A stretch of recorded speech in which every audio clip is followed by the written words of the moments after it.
case briefs, and so much more. LSData's got what you're looking for. In the 2002 case, Chen v. Street Beat Sportswear, Inc., employees filed a lawsuit against two garment factories, their owners, and a women's sportswear manufacturer over the violation of FLSA and New York labor law's regulations on minimum wage and overtime pay. The plaintiffs, who worked for the defendants from 1996 to 2000, were not paid overtime, and the defendants falsified employment records to hide their actions.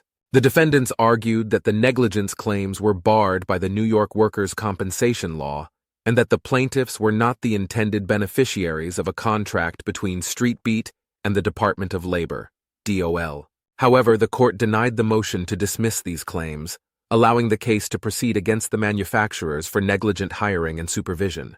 The court also acknowledged the plaintiffs' right to enforce terms of the agreement with DOL as they were the intended beneficiaries, and denied the motion to dismiss their third-party beneficiary claim for breach of contract. The court's decision highlighted the responsibility of those hiring independent contractors for any harm caused due to negligence. Case briefs, and so much more. LSData's got what you're looking for. Visit lsd.law, elevate your mind. Leave the stress of class.